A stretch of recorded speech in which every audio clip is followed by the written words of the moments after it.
Vivienne Augustine was born in 1917 in New Orleans, Louisiana, to a Creole voodoo priestess, Lisette Augustine, and Vivienne's father, Alistair Cameron. Her father had died not long after she'd been born, but her mother had told her stories of him her whole life, and especially of how he considered her to be his very own princess. He'd been a sailor with the French Navy and had gone on great adventures, and Vivienne wanted to marry someone just like her father. Vivienne was eventually raised by her mother and grandmother, as her mother had never remarried after losing her one true love, and eventually she died of a broken heart. However, she had not passed before she and her grandmother had taught Vivienne the great powers of voodoo. The power to use nature and its forces to control and harness the earth's powers and the human and animal energy. Her grandmother had always warned her of dabbling in the darker arts, but her mother, having lost part of her heart, had not feared teaching her daughter the ways that she'd studied after Vivienne's father had passed: how to stir the dead, to place a spell like a worm into a person's head and watch it drive them mad. She knew how to use the body's own energy to pulse through the heart of anyone that crossed her, to destroy the vital organ, even how to steal its soul and capture it, placing its ember into a lamp or a candle or anything with the spark of a flame. Vivienne was strong with the art, and in her the art was powerful. People would travel for miles and miles to sit with her, just to have her look into their eyes and tell them their future, or to purchase the potions, herbs, and jewelry she fashioned with her own hands. On the rare occasion, she might craft a doll, if the visitor had brought with them the possessions in which a person's energy was kept. A piece of their clothing, perhaps, their hair, a tear, a beloved or hoarded treasure.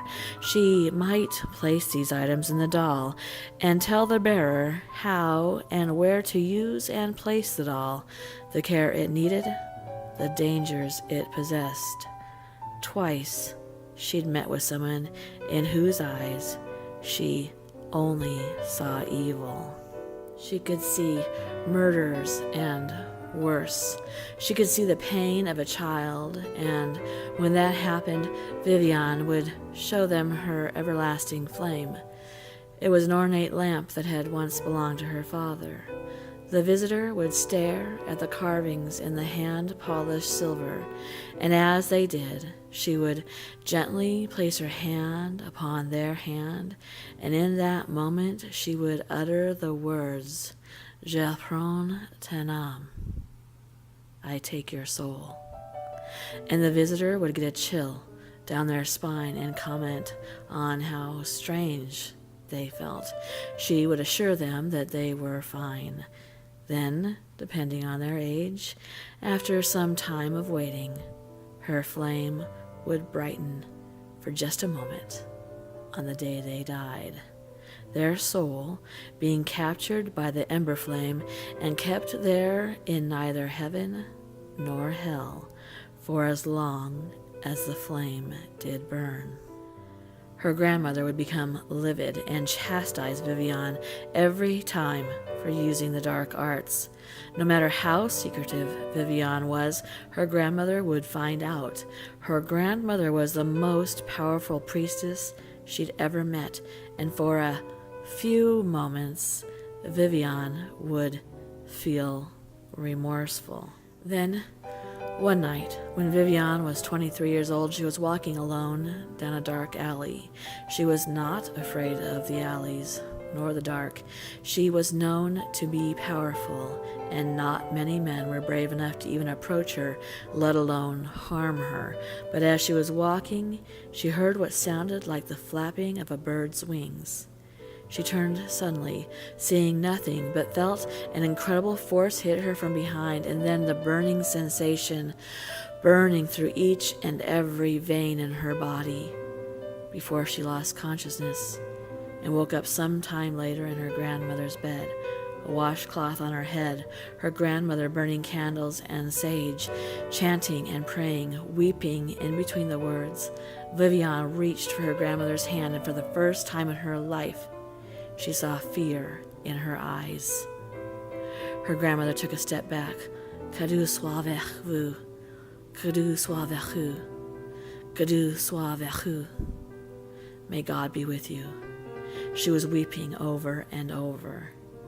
Finally, she stepped up to Vivienne, and Vivienne asked what she had done. What is wrong, grandmother? Grand-mère, here.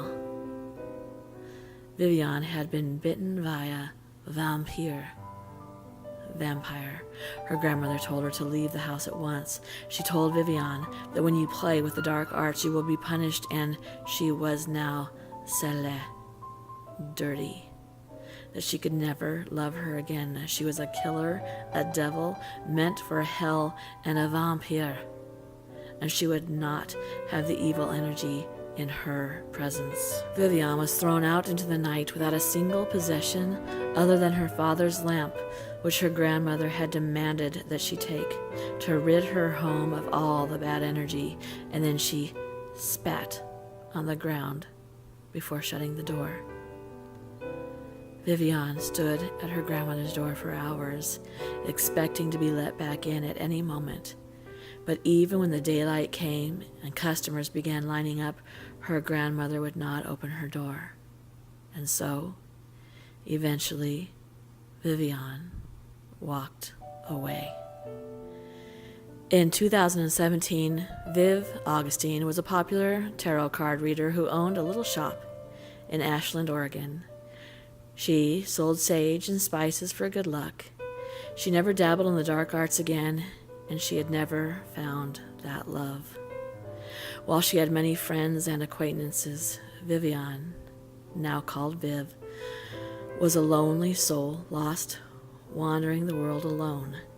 She had never had a child of her own, and her grandmother had died many, many years ago as an old woman. Vivienne had read about her death in the newspaper.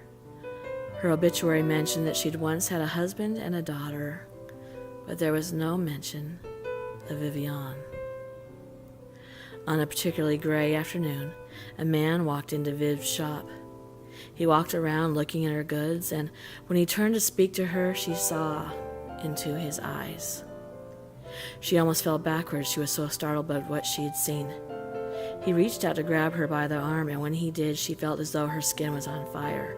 He showed no signs of there being anything at all different.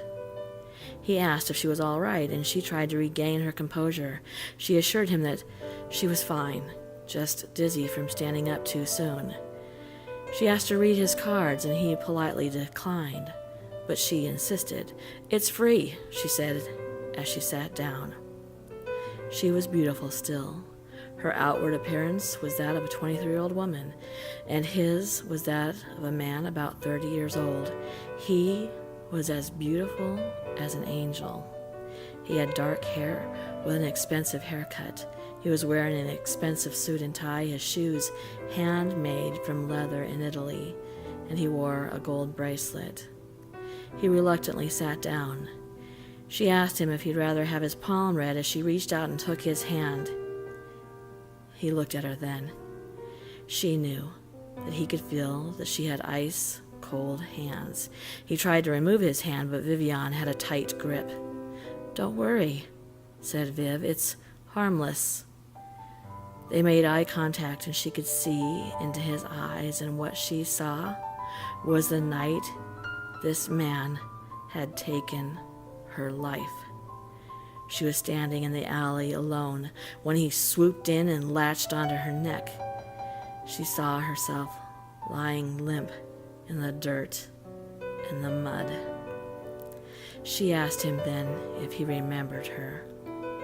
He began to speak, but she told him to hush as she gently touched the back of his hand, and his essence began to drain from his body, and the flame of her father's silver lantern began to flicker higher and higher, and to become hotter and hotter, and the man suddenly burst into ashes as they slowly fell to the ground.